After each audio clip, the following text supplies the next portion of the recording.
for this year, featuring our summer 2017 research fellows, Noha Ayoub and Maria Zalewska. Each one of them will give 20-minute presentations that will be followed by question and answer sessions. So my name is Vedana Petek. I'm the Visual History Archive Program Coordinator at the USC Shaw Foundation Center for Advanced Genocide Research. The center has a fellowships program that includes our summer fellowships for the USC faculty, graduate and undergraduate students who do research with our visual history archives. And also, currently we have an open call actually for these fellowships for the summer of 2018. And for those of you who are interested, there are some flyers here today, and also you can read more about it at the center's website. So today I'm pleased to introduce you to our fellows. The first one to present will be Noha Ayoub, who is a senior at USC majoring in law, history, and culture, and minoring in Middle East studies. She's particularly interested in topics including state sovereignty and its sources of political legitimacy, and the power of nationalist rhetoric. During her time at the center, she studied nationalism in Rwanda and the ways in which fictionalized narratives against Tutsis perpetrated by the state led to genocide over 20 years ago. So please welcome our Noha.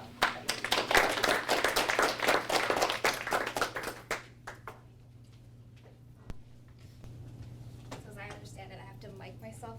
Am I correct? No, you can leave it there. Leave it there? Yeah. Okay. I'm gonna have a timer on just so I don't overspeak. Yeah, so I want to thank you for that introduction. My name is Noha Ayoub.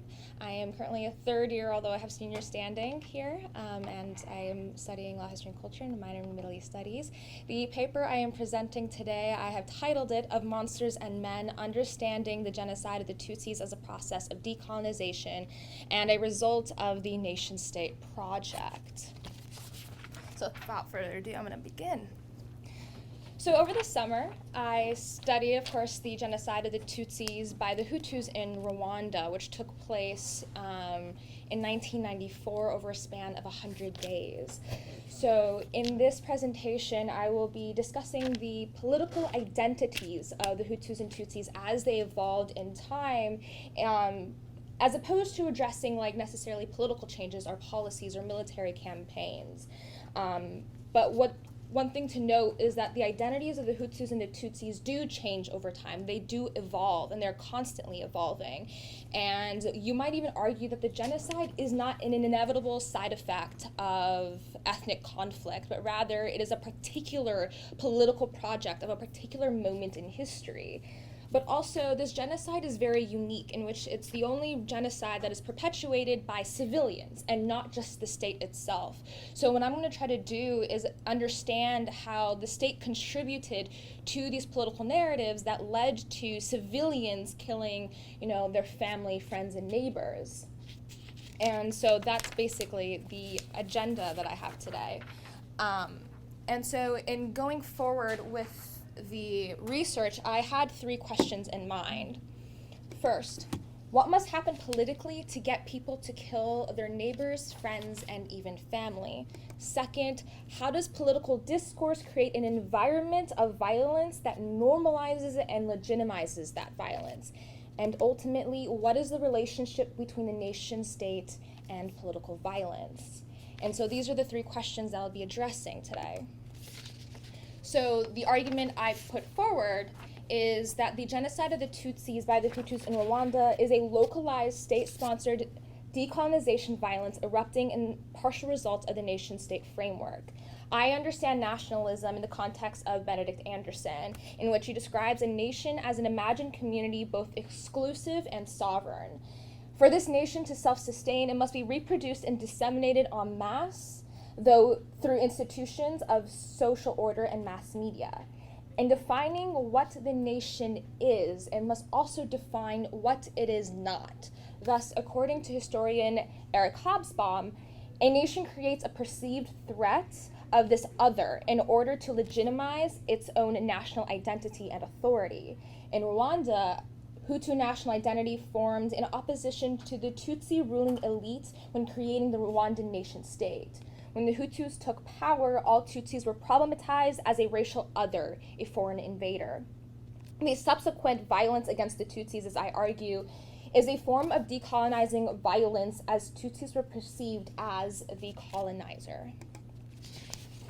So through my use of the testimonies, I tried to contextualize the history through anecdotal evidence of people's experiences growing up mostly in Rwanda prior to the genocide.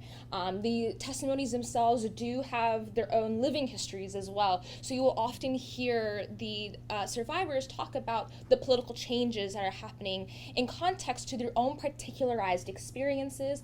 And what I focused on was their experiences with three main institutions of social order, particularly the schools, the workplace, and radio, although there were institutions like churches, police states, and other such institutions that perpetuated the problems of nationalism, racist propaganda, and really became a government nationalist proxy breeding ground for a lot of this rhetoric.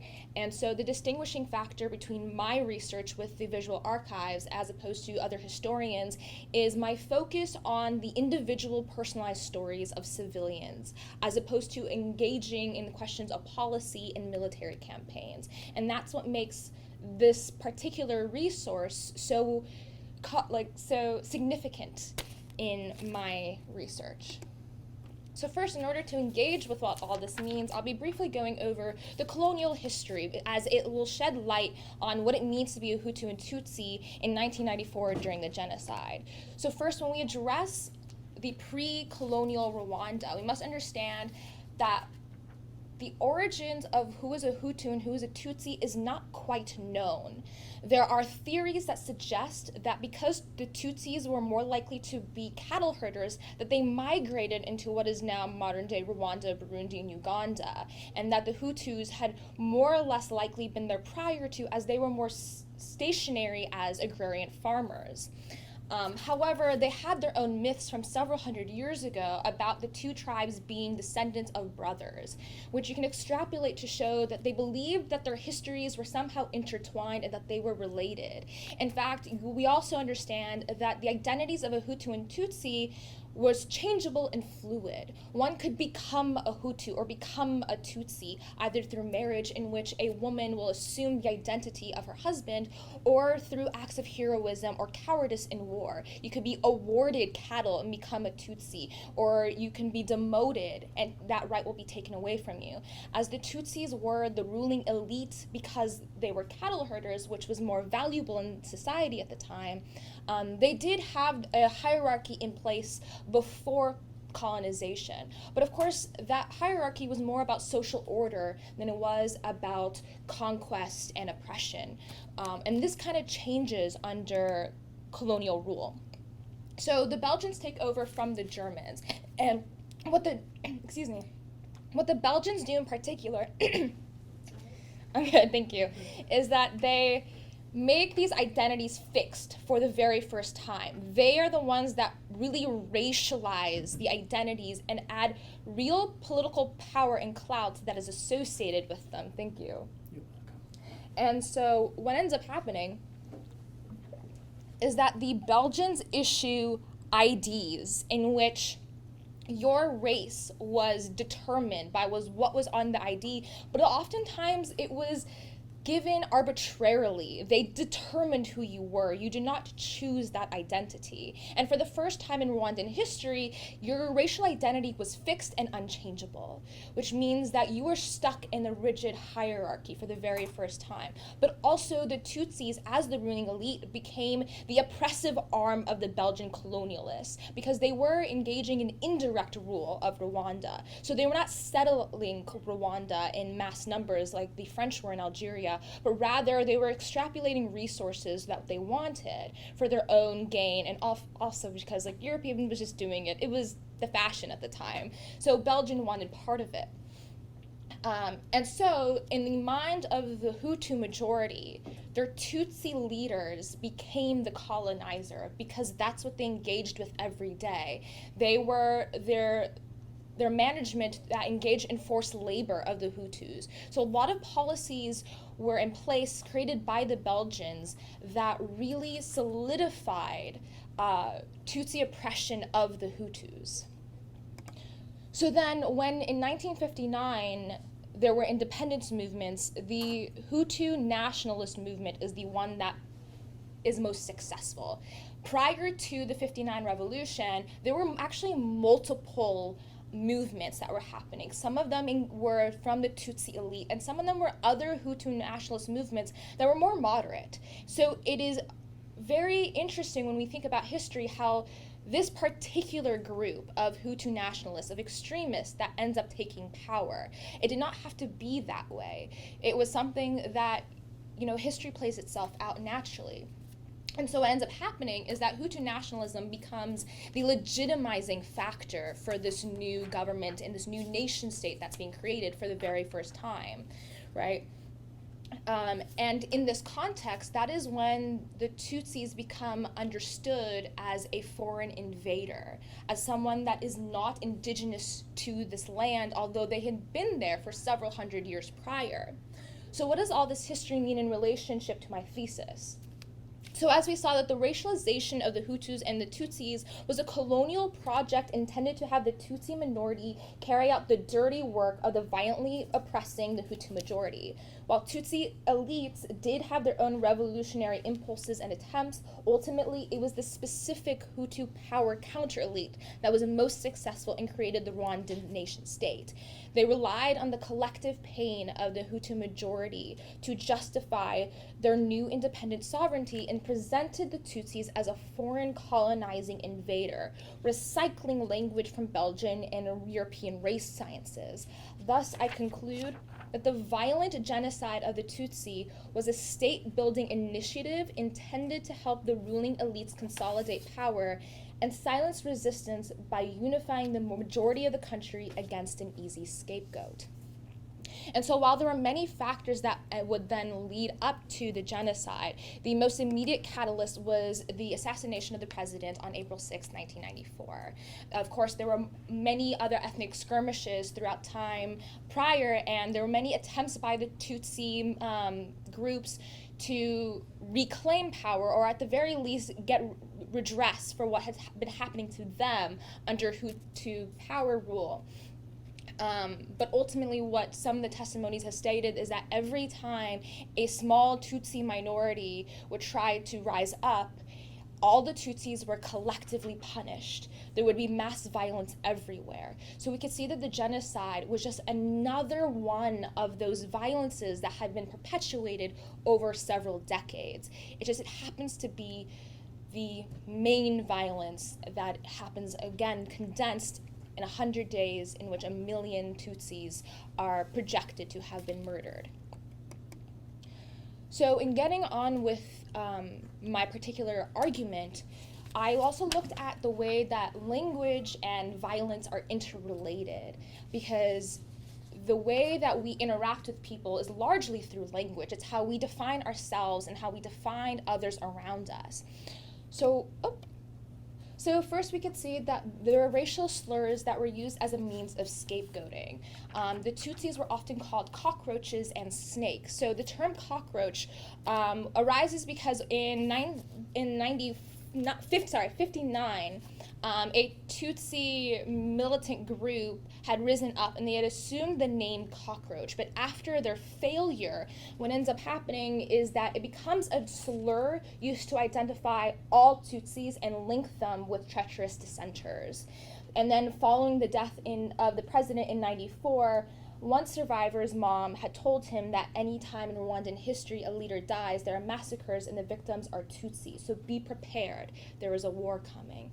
So what we see is a direct relationship between the language used to describe the other and the violence that gets perpetuated. And then the term snake is coming from the biblical story of the fall of man, in which the snake tells Adam to eat from the tree and go against God. And thus, the Tutsis were understood as snakes to be hypocrites, tricksters, and liars. And one survivor says that this was a way of degrading them to make them feel that they are not like nothing so that they can be controlled. And we often see is that this language of dehumanization is directly paired up with the violence that occurred. You have a lot of testimonies that speak of playground bullying, in which they're 6 or 7 years old and their Hutu peers would call them cockroaches and snakes and would not let them play with them, or would start violently hitting their classmates, and a lot of this would go unpunished. And it was understood by the teachers that this was something permissible and allowed in society.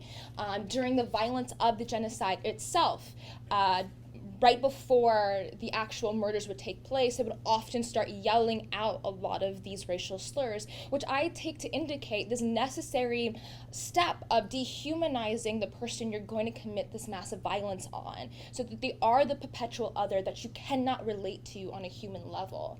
In fact, when we look at some of the testimonies, a euphemism for murder during the genocide was working. It was your job to work, to murder.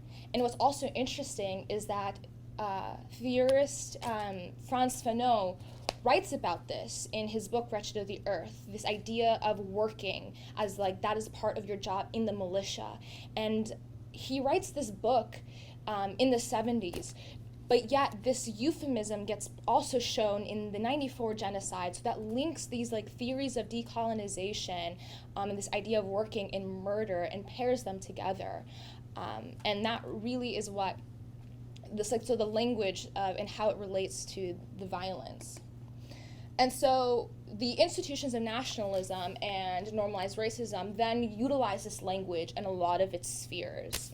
So the first one I look at is schools. And the reason why I chose schools is because most of the survivors in the testimonies were young during the time leading up to the genocide. And so for many of them, this is the first time they encounter Hutu and Tutsi identities.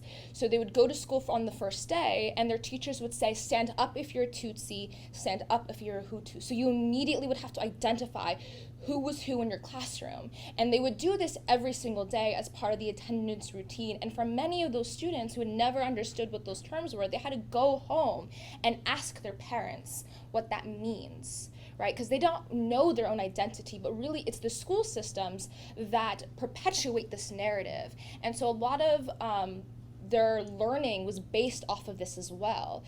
In your math classes, they learned to count with having the Tutsi students stand up.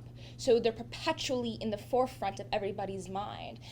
You would have history lessons that talked about the Tutsi oppression during colonial rule constantly. And one survivor describing it as a way of intellectualizing the violence and hatred against the Tutsis in a way that made it normal and okay. You also have instances in which a particular boarding school would have mandatory meetings for all the Hutu students, in which the Tutsi students were locked in their dorms.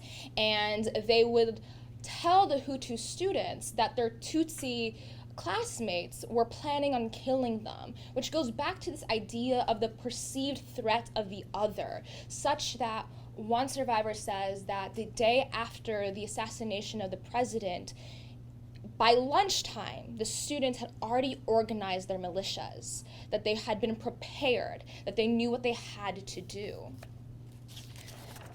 And unfortunately, this occurs in the workplace too, and particularly in government jobs. What ends up happening is that if you were a Tutsi and you wanted to work for the government, one, there were quotas. It was very difficult as a Tutsi to get those jobs. And two, they made sure that you lived as far away as possible from your job to restrict access. One survivor is talking about how his dad would have to wake up at 5 a.m. every day to walk the 2 to 3 hours to work. And that is just one trip. He also talks about his mother having to walk with him 10 miles to school every day, one trip. So that's a round trip of 20 miles every single day, just to have access to education and access to income.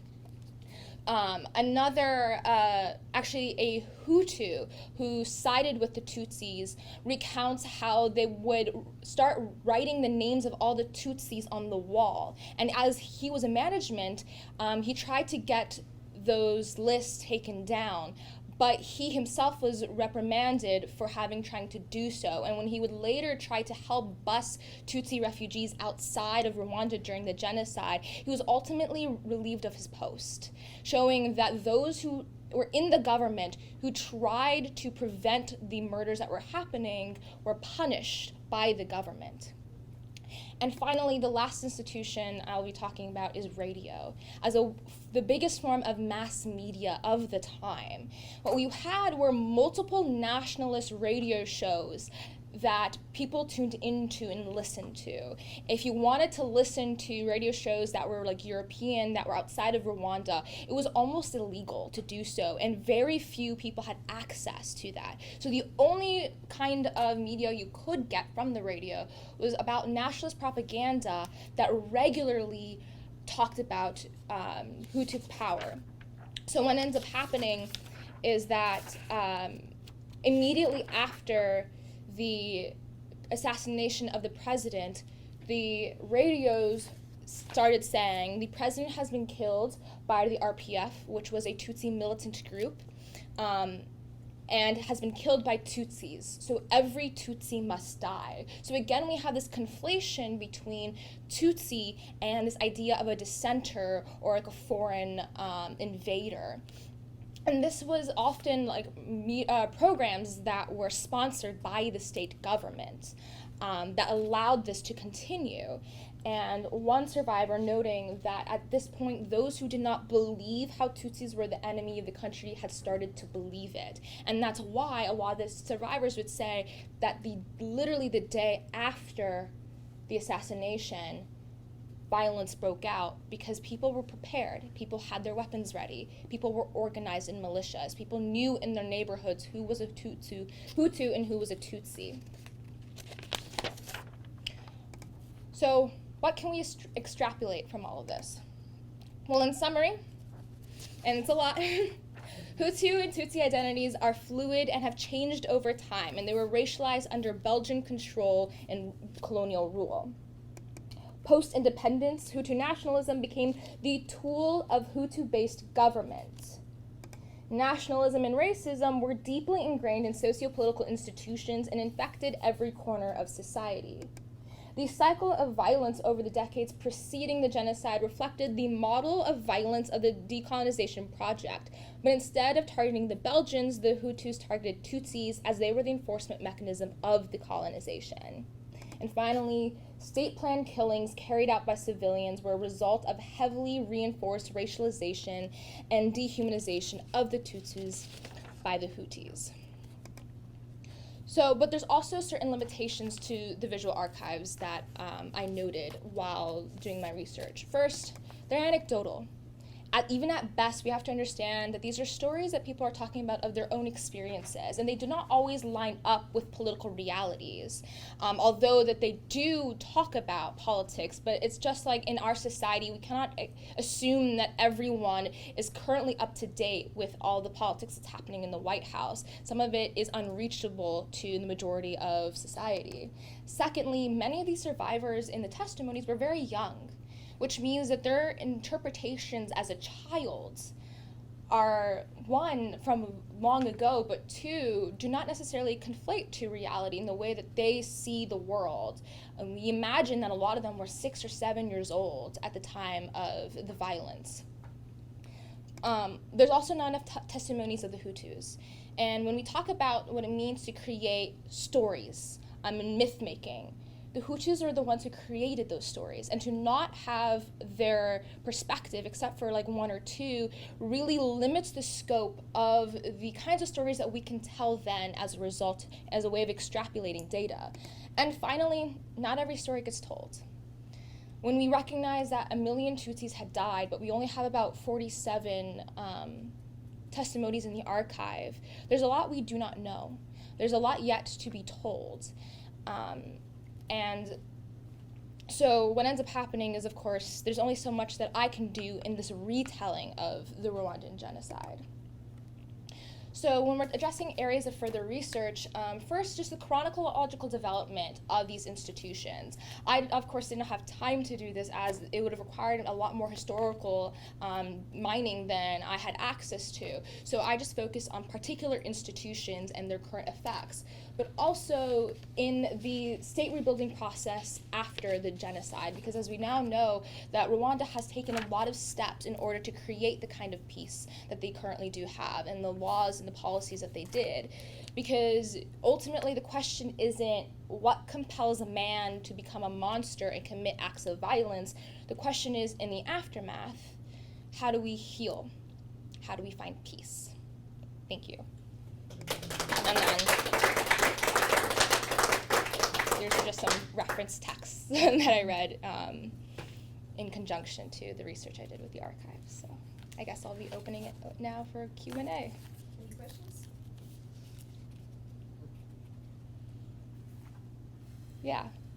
Yeah, thank you very much for the presentation. So you started out with saying that your concept is, or your idea is that there is violence is kind of a decolonization project. Right. When you went over the history, I noticed, and I knew this before, but I noticed this, there's the question arising, why would there be a 30 years delay in the decolonization project if you think that the Hutus were much earlier in power after the Belgians were gone? So you're talking... How do you explain this delayed, right, yeah, so to speak, violence? It could have been, if you follow your logic, right. Why is it not happening much earlier?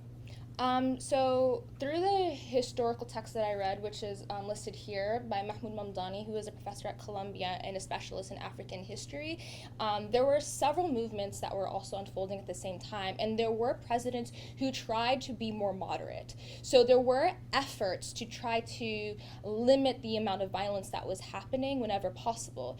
So part of the reason why I preface this by saying that the genocide isn't inevitable, because there were people in power who tried to prevent a genocide from happening because they saw where it was leading to.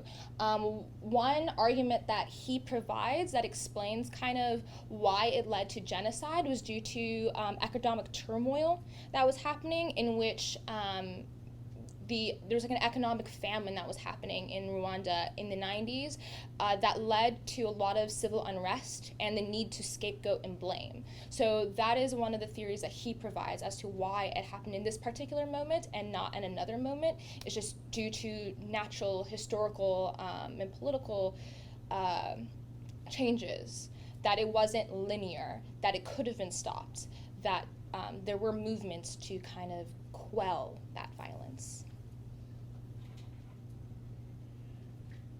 Any other questions? So I have a question about the impact of European racial ideas, Right. Which I think you alluded to very nicely, but just how you see ethnic identities pre- and post-European influence, Right. and whether that brought with it particular violence that was not present in the previous typology of Yeah. ethnicities. It's important to note that there were ethnic conflicts prior to the colonization. So this is not an attempt to create like this imagined perfection of pre-colonial Rwanda. Rather, what happens in this particular moment in European history was the development of race sciences. And Europe, in part of its colonial project globally, had to kind of justify why certain people were allowed to be subjugated. In particular in Rwanda, there gets to be something called the Hamitic hypothesis, in which the Tutsis were believed to have been more Northern African as opposed to Central African, which is historically not true. They did not come from Northern Africa, but the way that the European myth, as you might call it, began was a way to try to justify how could it possibly be that Black Africans had a form of civilization that was complicated. So what they proposed was that the Tutsis were from North Africa, which then means that they're related to the Egyptians, which then means they're somehow related to Europeans, which then means that they were related to the son of Noah, Ham, which is therefore where the name Hamitic hypothesis comes in, and they really solidify this idea that the two identities were completely separate, that they had completely historical different origins. Was previous to the Belgian colonial rule, the Rwandans saw themselves as brothers, right? That's where the myth of the two brothers comes in, that they saw themselves as the descendants of these brothers, so that their faiths were more intertwined. Whereas, again, like the colonial project separates them completely as two just alien people from one another. And they really create that language of the Tutsis as foreign invaders. And that's kind of where that divide happens, pre and post-colonial rule. Yes. So if your argument is that like this violence targeted towards a specific ethnic group is kind of like a tool of decolonization? Yes. So do you think that there was a particular triggers or particular factors in Rwanda that led to the eruption of a genocide that were absent in other colonial societies? Because I mean, Right. through history there have been tons of societies where we have ethnic variation and then we have a history of colonialism, but that hasn't happened. So Right. I'm interested in your thoughts on that. With my limited knowledge of other colonial projects, as again, I'm a Middle East Studies minor, so that's kind of my background. Usually what ends up happening is Europe, well, first we have to understand that every colonial project is different, and that the way that Europe imperializes each particular state is very different from the next one, and that there's really no clear way of drawing analogy. To do so is to make generalizations of things that just do not exist.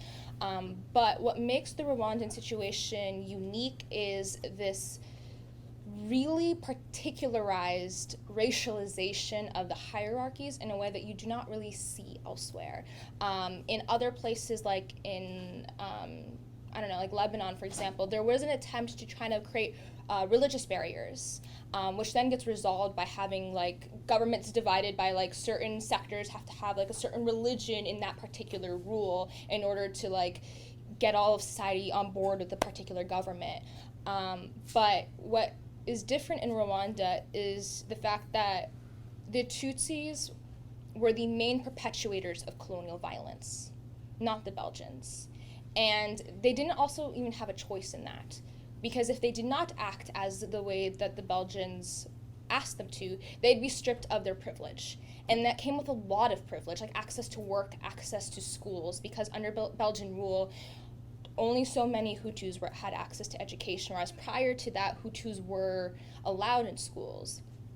So my guesstimation is simply because it's the only place that I have seen where the colonial ruler really tries to make those racial identities part of the social order in the oppression that it happens. I hope that answers your question. I have a question as well. Yeah. So you mentioned that you were looking at the radio as well as one of the institutions. Mm-hmm. And I'm aware that, for example, music was a huge part of nationalist propaganda on radio during and before the Rwandan genocide. So I'm curious if you encountered any narratives about that, music as nationalist propaganda on radio in the VAJ testimonies. I did not. Most of the testimonies that I listened to spoke of mostly like radio shows and like with scripts and narrative as opposed to with music, although that is an interesting point to be bringing up, but unfortunately I don't have much to contribute in that sphere. Yeah. Yes. How many people died during that time? Approximately 1 million Tutsis, although the number varies depending on who you ask. I think that some sectors of the Rwandan government estimate something closer to 500,000, although we still can understand that that is a particularized view of the genocide in its part partially in its way of trying to reconcile what had happened, to try to minimize the damage in order to help rebuild the state. So the numbers vary, although I think most academics are using the number 1 million. How they did it? How do you kill them? So most of the time it was through the use of swords like machetes and a lot of other farming material around, like axes. There weren't a lot of guns, which is also what makes this particularly violent, because it wasn't as easy as, pulling a trigger. You had to use blunt force.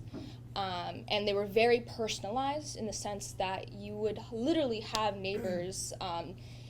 Like there's a story in which a survivor goes to hide with his best friend's family because his best friend's family is a Hutu, and his friend tells him, in my house you're going to still have to hide because there's something different in my brother and my father, and they will kill you.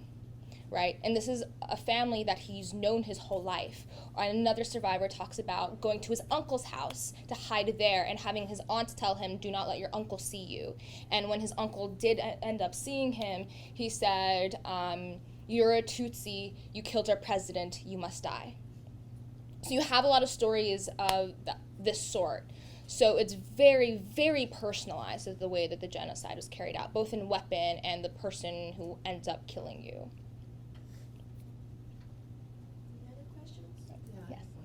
I'm just curious about your point about how the testimonies are anecdotal and therefore don't necessarily line up with political realities. I'm wondering if you could say something more about that and maybe reflect on what that reveals about the way that people are choosing to tell their stories of the genocide, whether politics really is a central part of those narratives in the VHA or not. Well, first, many of the testimonies in the archive, again, as I told you, were people who were very young at the time. I think there's only about 3 or 4 elders in the community who were much older or middle-aged during the time of the genocide.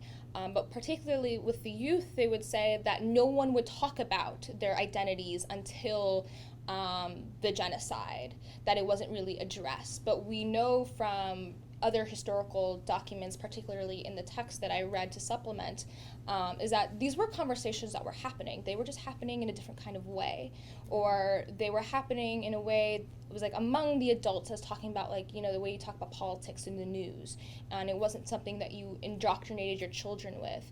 Also, when we don't have access to what Hutu children were being told, it's also very difficult to then extrapolate what was happening, because the Hutus were the majority.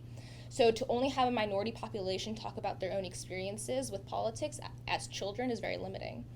And then there's also, among the elders, an attempt to clean up pre-colonial history, a way of saying, before that, everything was perfect. So when you have Tutsi elders saying that, they're still playing into this idea that Tutsi rule was much better than Hutu rule, when a lot of those hierarchies did begin pre-colonization. It's just the Belgians is what made it violent. And so those are kind of like historical inaccuracies that play based off of one's own perception and biases as a way of confirming what we know to be true. And that is honestly a limitation of the human existence. It's not a particular problem of the archive itself, but just the fact that the way we understand ourselves in the world is not necessarily the way the world understands us. And that's just kind of like the story that's being told. And it's our job as academics, as historians, to then extrapolate from all of these different stories to try to create not necessarily a more perfect story, because we can never get there, but a story that in one way or another leads to the further, progress of who we are in humanity. And I think that's what the goal is from all of this, is trying to figure out how do we then, again, go from violence to peace. Yeah. Thank you very much. Thank you. All right, so before we continue, let me apologize for the delay with the catering and just invite you to help yourself. And now I will introduce our second speaker, who is Maria Zalewska. She's a PhD candidate in cinema and media studies at the USC School of Cinematic Arts, and she is also a 2016-2018 Mellon PhD Fellow in Digital Humanities and an affiliated scholar of the USC Foundation Center for Advanced Genocide Research. Her interests include cinematic representations of the Holocaust, national and transnational modes and media of memorialization, and the politics of technologized memory. Her dissertation project, titled #Holocaust, Rethinking the Relationship Between Spaces of Memory and Places of Commemoration in the Digital Age, focuses on the relationship between interactivity, film studies, and the future of Holocaust memory in digital age. And she also recently contributed a blog on our website on the Polish-Israeli crisis that is currently happening. So please welcome Maria. Thank you so much. Thank you so much for this kind introduction, and huge thanks to the Center for Advanced Genocide Research for inviting me to speak today, to Wolf, Martha, Isabella, Marika for putting together this event. I think I'll just leave this view. I hope you don't mind the slides on the left. I will be switching between the slides and the clip I want to show you, so this will make it easier for me. As a graduate summer research fellow at the center, I had an opportunity to spend 1 month at the USC Shoah Foundation's archive, and today I want to talk to you about not as much results of my research, which I will be writing up in a paper that I'm currently working on, but I thought that what would make it more interesting to employees of the foundation is a discussion of how actually I went about engaging with the archive itself, and how I chose to narrow down the vastness of the material, and what I used, which keys I used to do that.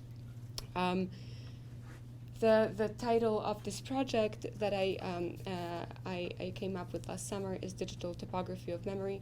I'm talking about pre-World War II landscapes of memory. I call them landscapes of memory because I'm not only talking about the literal relationships between villages and towns and communities, but also the way one's positioning, one's self-identification vis-a-vis landscape is remembered.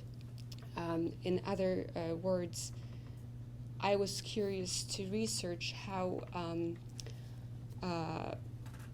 the memory of whether Polish Jews felt at home within those landscapes, Polish landscapes. So this project potentially will be 1 chapter of my dissertation, and before I tell you about this project, I do want to thank the staff of the center for helping me so much last summer.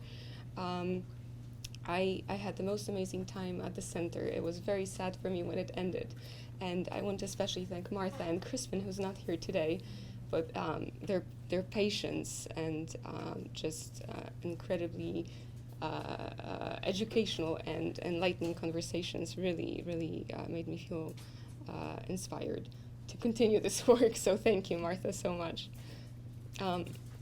So in the next 15 minutes or so, I'll focus on how I engage with the archive. I will talk about the broad theme of this work, the main research question, methodology, research findings, and then I want to briefly discuss where I want to take this project further. 1 month was not enough to complete it, so since September, I have been watching more testimonies that I identified in the beginning stages of my work as pertinent to my research, so this is an ongoing project. But I think I feel comfortable telling you about the major findings today.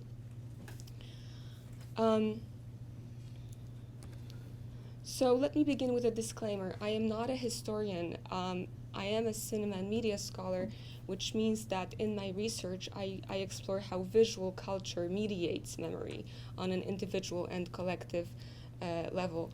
So, and moving beyond strictly cinematic forms of media, of memory mediation, I look at television, social media, augmented reality, and virtual reality in my dissertation. And I study how media not only reflect or represent the world, but how they constitute part of the world, how they become history themselves.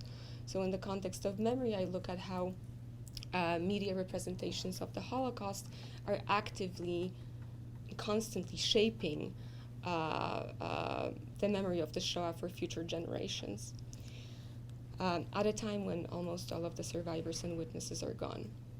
So I look at how memory is constructed by the media, how it's transmitted by the media, and how it evolves because of new media. And these are just the broad themes of my dissertation. I'll be happy to maybe talk more about them during the Q&A if you're interested. But I think that one thing that I should mention here, that on a sort of abstract level, I am interested and curious about how new technologies inform and mediate the way we relate to our past and how they affect the way we remember, but also forget. And that relationship between remember and forgetting, especially in the context of Polish collective memory, is relates to today's presentation. In the context of this research, which is so strongly connected to a particular place, I do engage with the notion of how the communities who still inhabit those, I call them contaminated landscapes after Martin Polak, how the communities that still live in the place where the Holocaust happened, how they feel, organize, and produce memory, how they talk about this time, how they talk about those events. And because I study cinema and media, I look at cinematic representations or media representations of the memory that is being created. So the starting question that I came to the USC Shoah Foundation with was, how do Poles mediate the memory of the Holocaust via cinematic, televisual, and other technologies? Here it is. So I think it looks a little bit pixelated, but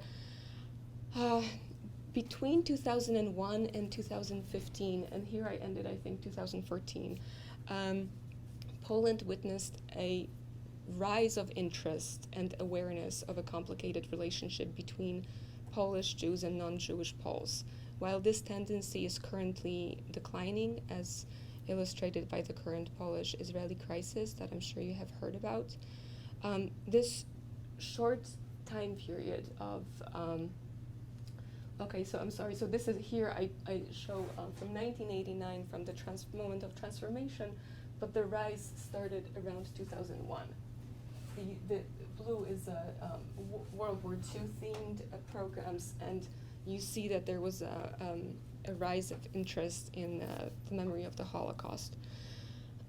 Some of those productions, some of those TV shows, some of those movies focus solely on World War II experience. So they did discuss Polish martyrdom, questions that are very core to the Polish national identity, but many turned towards a didactic goal of educating the Polish public about the shared history and the 1,000 years of Polish Jewish history before World War II.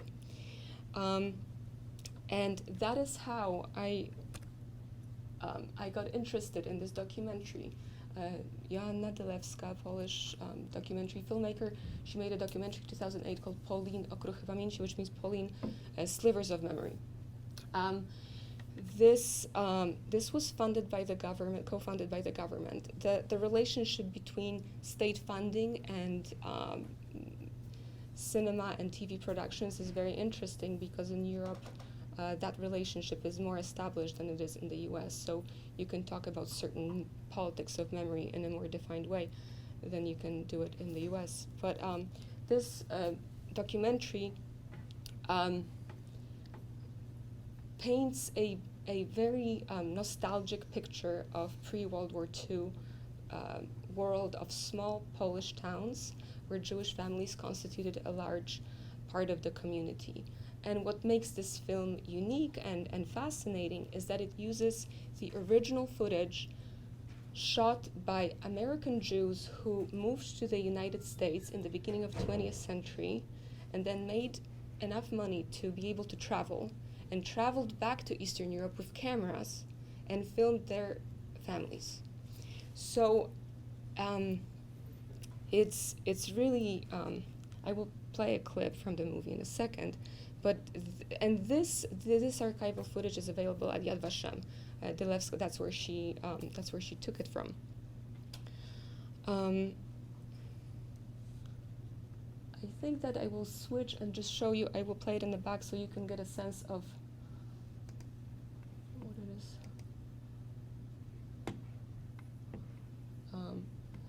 So, consistent with that premise that Pauline shows the forever lost world of the Polish Jews, this filmmaker creates a very poetic narrative full of nostalgia. And the construction of the film is interesting and sort of triggered my interest in witness testimonies. She combines 3 levels of a historical narrative. There is the original footage from Yad Vashem. There is the narration, the voiceover by a very famous Polish actor, taken from memorial books, Itzkor memorial books, and then which documents the life and religious traditions of the Jewish community, and serves this didactic purpose of educating about the traditions. And then the 3rd level is interviews, but only with Polish witnesses of that time. They are interviewed and they tell stories about that cohabitation.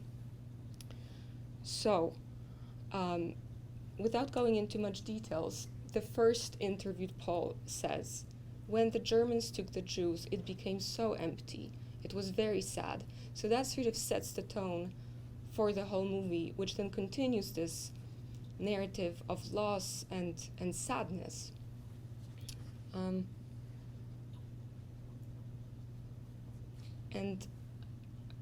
I will let it just run in the back. In the movie, Polish audiences are provided with details about everyday life of their Jewish neighbors. There's stories of doctors, shop owners, musicians, watchmakers, and rabbis. There's stories of their childhood memories of generous Jewish girls who would come to school and share their delicious challah and bagels. Stories of women who would cook outside and with open windows, cooked fish, herrings, chicken broth, chopped liver mixed with eggs, and kugel on Fridays. And there's also talk about very peculiar members of the Jewish community. For example, this old man whose job was to walk around the village and knock on everybody's window in the morning, and a beautiful 19-year-old blind girl who walked through the village talking about life and death, and the crazy Miriam who was scared of putting any white fabric underneath her black garment because it made her fear death. So there are many different stories that create a very nuanced but very romanticized vision of the world. So when I came to the foundation, I asked myself a question. And one thing I should mention, that in between those tableaus, there's also a lot of educational information about what is Rosh Hashanah, what is Yom Kippur, how do you celebrate Purim, and that is meant to educate the Polish audiences. So my question, the motivating question of me coming to the foundation was, all right, but how did Jewish members of the same community remember these same events in these same places? And what is their memory of these particular, I can just switch back. Bless you. And what is their memory of these landscapes? Did they feel at home in their shtetls, in their towns? Did they feel constricted to their neighborhoods or streets or even homes? Did they venture outside of their communities? Did they play in the forest? Did children go outside and play in the meadows? Did they play with Polish children? In other words, did those literal and metaphorical landscapes of pre-World War II Poland feel like home to the Jewish inhabitants? And so these are huge questions. Fortunately, the filmmaker made it easy for me because she only focused on 18 towns. So that instantly narrowed my scope. I went to her documentary, rewatched it, and identified the towns. the ones that I emphasize are the ones that I had time to research during my 1 month stay at the foundation, spending 8 hours a day watching testimonies nonstop. So even though there are only 18 towns, and I will mention something about Krakow in a second, but as you can see, so that's what I meant when I said it's an ongoing project. So what was my methodology? How did I research how does one remember a landscape?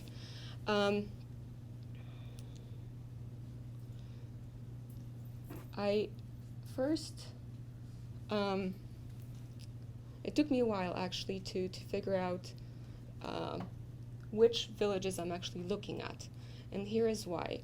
There are many towns and villages in Poland that have the same name.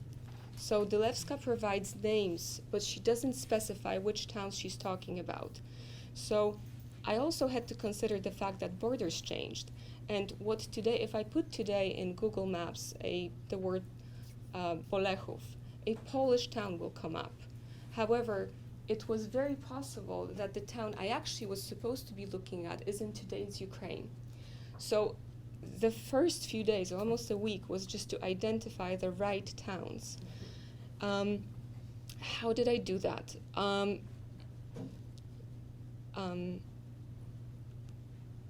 So first I marked them on the map just to get a sense of all of them with different alternatives on the map. This is narrowed down. These are the actual towns I was researching.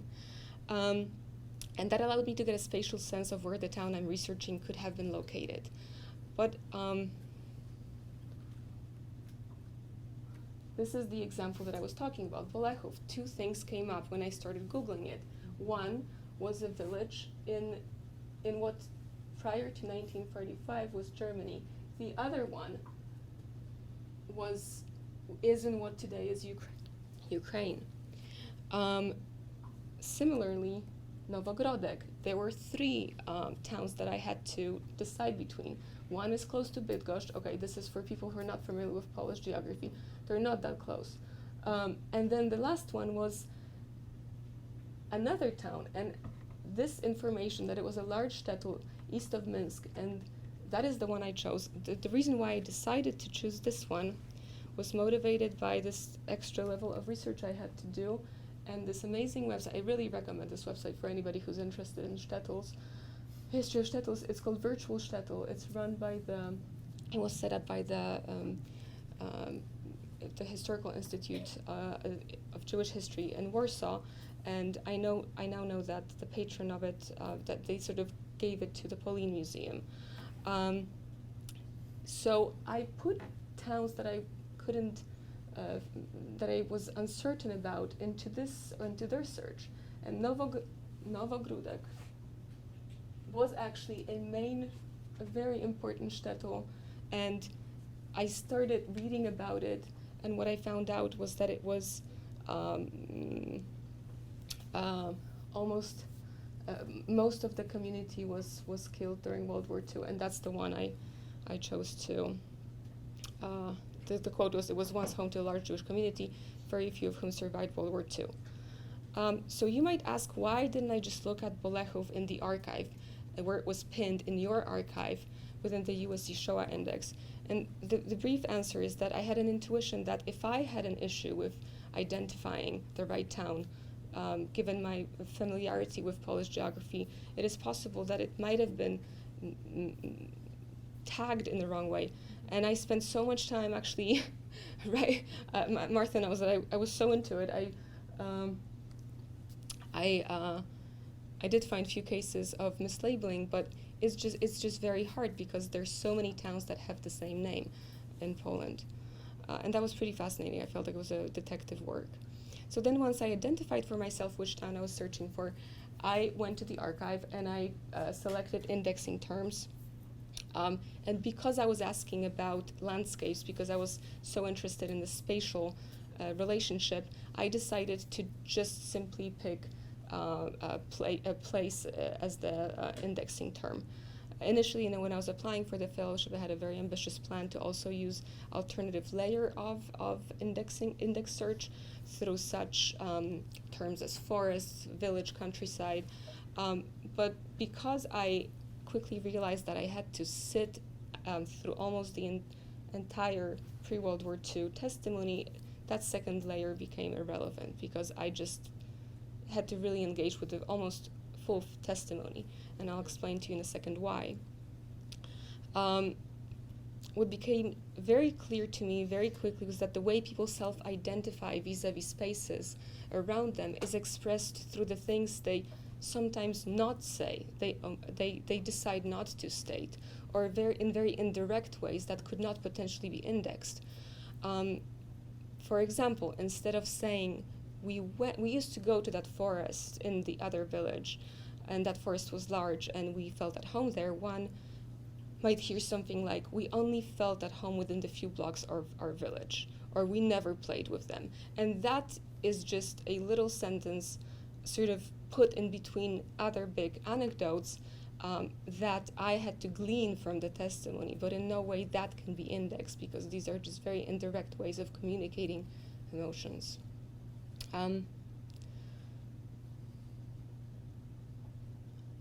I have to say though, the indexing search engine is amazing, and I just had the best time geeking out with Martha about it, and she knows exactly how every day I would just come and exclaim how I love it. But so how did I going now into the last part of my presentation? I think I'm running out of time. So this is for Bolechov. I would also, another way I would narrow down the scope was through my choice of language. While I read German and Russian, I didn't feel comfortable listening to testimonies in those languages. So I instantly narrowed down my scope just to English and Polish. And but that left me with 75 to 80% of all the testimonies because most of them are in English and a big chunk of the ones from Poland were in Polish. So, but I just need to note that I did not get a chance, whatever I'm writing about in the paper that I'm now working on, it does not reflect 100% of the testimonies from your foundation. So every time I would pick a town, this is for Bolechov, I didn't note it here, I would pick the terms, I would pick the testimonies, and then I would create a mental map for myself of what type of a town I was hearing about, how many people lived there, what was the percentage of the Jewish population before World War II, what were the other towns in the proximity, meaning was this a remote village by the forest, in which case a sentence like we would play in the forest or we would play in the meadow would just be a daily practice, not unusual, or was it a larger town, in which case a sentence we would go out and play in the forest surrounding this area would have a very different meaning. So I took those mental notes to contextualize testimonies I was listening to. So a lot of just was very detailed, quantitative analysis. I couldn't really skip through all those details. Okay. One other thing I quickly realized is that Zalewska includes Krakow and Łódź in her documentary. Okay, and the moment I clicked on Krakow, I just realized that I can't do it. This is over 2,000 entries, and that would take me a lifetime. So my sample size narrowed down again. I decided to cut out big cities and just focus on small villages and small towns.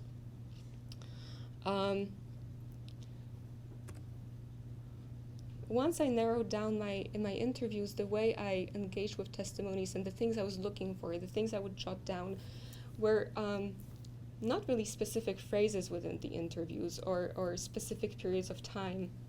And here it became obvious that I couldn't actually, in some cases, draw a rigid line at 1939. In some cases, when survivors survived in forests, that war relationship to the landscape was very important, because that spoke about their pre-World War II knowledge of those places, maybe familiarity with the way seasons change, or the way you survive in the forest, or just the way, how do you pick berries, or where do you find berries, etc., etc. So again, I had to improvise. The rubric that I had in mind when I came to the foundation had a very rigid ABC column that said A, the atmosphere is similar to the movie, full of nostalgia, positive memories, only rarely bad memories. B, atmosphere is different from the movie. I wanted to create a sort of rubric. What are the numbers of good and bad and in the middle? And that was impossible, because each testimony was so full of all of those categories. So one of the interesting case studies that I'll briefly mention was the two testimonies by two brothers from Bolechów. And whenever I found people discussing the same town or the same village or the same family, these were the moments that were sort of aha moments, because they not only provided more nuance to the stories, but also spoke to how different children, and something that Noha mentioned, how different children and young adults remember the same events or the same places. This was very touching to watch these two brothers shared. In some ways, their testimonies shared many similarities, but the way they talked about their father and their father's role in the community in the beginning stages of the Nazi occupation, and the way one of them had revealed some information about his father that the younger brother didn't reveal, and it was clear that there was also some sort of silence topics within the family that were not discussed.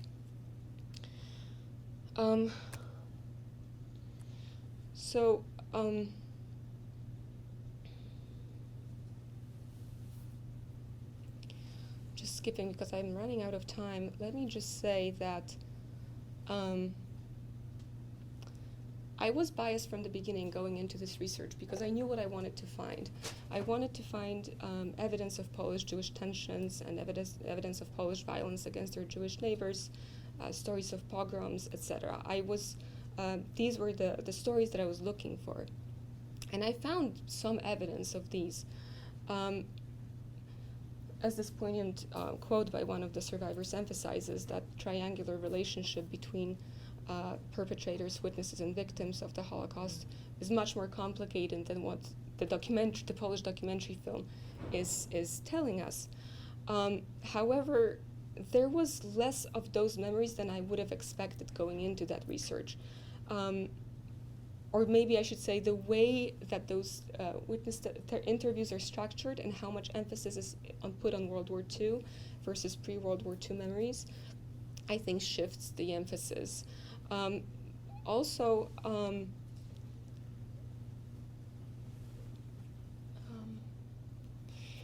One space that I should mention where most of the tensions existed in these children's memory was the liminal space of a walk from and to school, and the hierarchy and systemic anti-Semitism of teachers that trickled down to Polish non-Jewish students. So school was a point of meeting of cultures. And here I'm talking about testimonies of Jewish students who attended Polish schools, because some of them didn't attend integrated schools.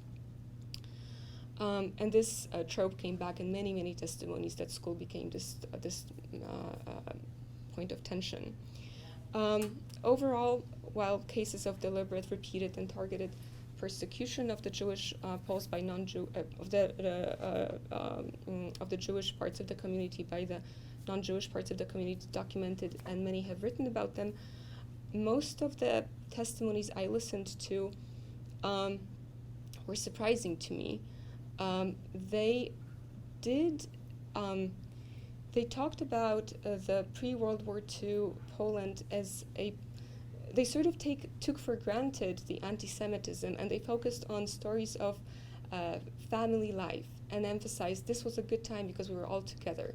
So the opportunity to express and honor memories of those members of their families that perished was the main focus of those stories, not the tension between the communities. That was very clear. Having said that, one theme, and that was a new thing that I learned, it's something I have never heard about in any of the books I read about this. Many survivors mentioned that the life changed in Poland when Hitler came to power in Germany. And this was really interesting to me because it spoke to how the rise of National Socialism triggered a wave of unrest and anti-Semitism east.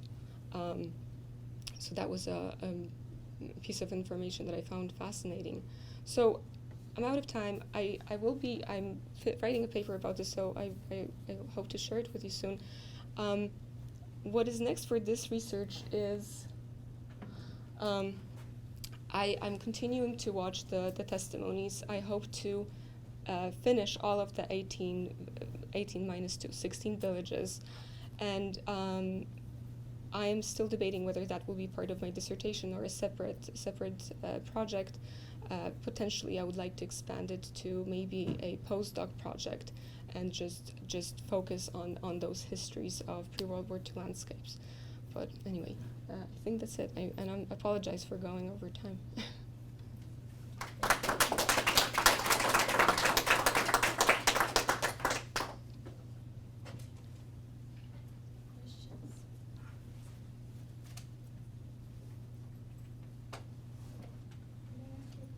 Yes, Did you work with Crispin? I did, yes. Did you work on how, I'm an indexer, so I work with him, and did he explain how the geographical locations and how the indexers have to handle the geographical, like if they went to the forest, other than being in the real city, how we developed and how you had to get to certain portions of testimony, not by asking for Belkhardt or but actually to go to the county or to the expended area. Did you go? I'm just curious as how. I'm not as much familiar with the history of the development of the indexing system. Mm-hmm. We did talk about, for example, one of the questions I had was why all of the labor camps, concentration camps were all marked as concentration camps, and we talked about that, but we didn't go into the history of making those decisions. That certainly would be very interesting. Yeah, it would be. Yeah. There was certain decisions that have to be. I'm made, sure, and yes. We're going to handle the geography and the water changes on a constant Yes. basis. So that was quite a challenge, and I was wondering if you I had bet. a chance to deal with that part of the indexing, so that you could get to the information that you. I think that's a good point. I think I should go back and talk to Crispin and you.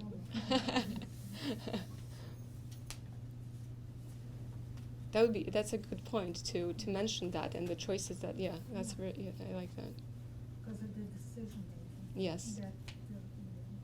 That was done, so that you can get to sometimes to the geography. Yes. That you have to, the research on. Yeah. Yes. So Maria, it was interesting to follow the path Yes. of your research, but still, I mean, since you wanted to reimagine landscape, so can you tell us a little bit more about what you kind of extract from watching all these testimonies? Yes. Not so much in comparison to two, but as an overall kind of picture. Mm-hmm. So there are two elements I think that I should discuss. One is how do I want to visualize also the findings of my research. I think that landscapes or spatial imagination is something that lends itself really well to visualization, and I'm trying to figure out the ways in which I could represent the findings visually to maybe reveal certain patterns of proximity and distance. I think that in many ways the research confirmed my suspicion or my intuition about how different the relationship to the landscape was from the documentary that triggered my interest. It was more complicated, it was more nuanced, and this research provides a sort of fourth layer of the narrative layer to that story that this filmmaker was presenting. And I think that the relationship between these testimonies and the memories of the witnesses actually creates a very interesting tension, because of the fact that it is the Poles who inhabit those landscapes. So they sort of have this anesthetized memory of where they live. So I'm not sure if I'm actually answering your question. Yeah, I mean, in a way, when you say it's more about proximity and let's say distance, there is something about this. Yeah. I think that in certainly studying the cities would provide even more nuance because of the different patterns of relationships and different ways of which communities operate within the city limits. In some ways, maybe more integrated, maybe intersecting more than in a village, paradoxically. So I think that there's definitely the sort of the limited scope of this research is preventing me from making larger claims maybe that I would want to. But I mean, this is a starting point, but I hope, yes, sir. I'm wondering if it would be interesting for you, and maybe you've already done this, to look at the work of the photographers, the collective. I'm talking to them, actually. I shared this with them, and I went to Stanford a few times too to meet up with one of them, and he believes that it actually would really work well with the types of things they do, so I'm trying to... Might be helpful to you. Because it is, yeah. They came in very much with that the story itself at first was not the thing, it was the points on the map. Yeah. And they're very much about the visual and the place. And exactly. They have a whole thing about space and place, and it seems like it could be very interesting intersection. Yes. What you're clearly wrestling with. Yes. Many yes. levels. Yes. Yeah. I agree. Talking to them has been very helpful, and I hope to continue to talk to them. Yes. So you talked about how you're focusing a lot, somewhat on digital media and education. So I was just wondering how you think moving forward, digital media will be able to be integrated into education and in education about history, so that you can provide a more immersive experience, a more memorable one. This is a very large question, and are you a student here? Yeah. So I actually will be teaching a class on social media and the memory of the Holocaust this summer if you want to take it. But okay, maybe next summer. But it's a huge question. I'll just mention two things. One is social media discourse in many ways opens up possibilities of discussing the Holocaust to everybody. So in some ways it's seemingly more democratized. It is allowing the discourse to be less top-down and more open. However, at the same time, the discourse also becomes more flat because Auschwitz becomes a proxy word for all the concentration camps, for example. So in some ways you have this tension between how many people engage, but how deep is the engagement, or so that's one thing. And then when we talk about digital media, I mean, everything that the USC Shoah Foundation is doing, that also presents a very different, it's all about education through new technological means. So